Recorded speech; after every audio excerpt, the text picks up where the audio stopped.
harus kita wujudkan dan kita laksanakan. Kekhawatiran anggota DPRD Banyuasin terkait rencana peminjaman uang 500 miliar rupiah untuk pemulihan ekonomi cukup berdasar. Pasalnya pemerintah Kabupaten Banyuasin telah melakukan peminjaman dana ke perbankan sebesar 288 miliar rupiah. Sudah digunakan untuk melakukan pembangunan jalan antar kecamatan dengan waktu pengembalian dana tersebut dalam kurun waktu 3 tahun plus beban bunga. Sehingga jika pemerintah Kabupaten Banyuasin kembali berencana melakukan pinjaman 500 miliar rupiah ke pemerintah pusat akan menjadi beban tambahan.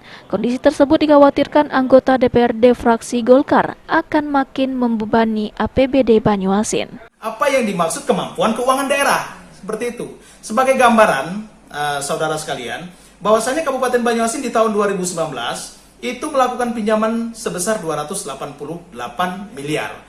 Yang mana kita mempunyai kewajiban apabila dikembalikan dalam jangka waktu 3 tahun ke depan, itu mempunyai kewajiban 124 miliar dalam 1 tahun.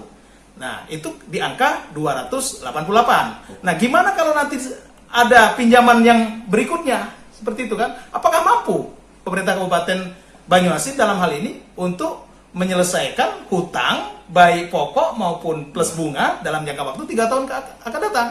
Demikian maksud saya. Kalau kita tidak mampu jangan dipaksakan.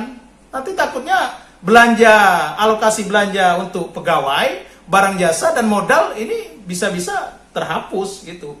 Di mana nanti penyelenggaraan pemerintahan Kabupaten Banyuasin kalau keuangan kita tidak ada? Mungkin demikian dari saya sementara. Ya, Linda.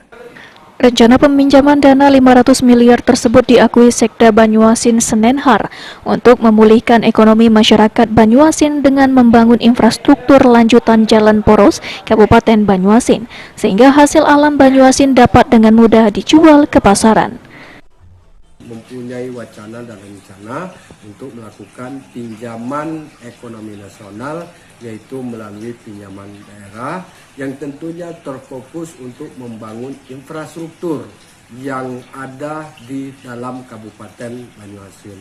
Dan rencananya infrastruktur ini ada 11 jalan poros, kemudian 18 jembatan yang menghubungkan jalan tersebut. Dengan demikian, memang FEN ini difokuskan untuk infrastruktur dengan terkoneksinya antar kecamatan. Maka harapannya bahwa hasil-hasil pertanian, kemudian usaha-usaha masyarakat bisa diperoleh atau dijual ke kota dengan transportasi yang murah. Sulaiman, PAL TV.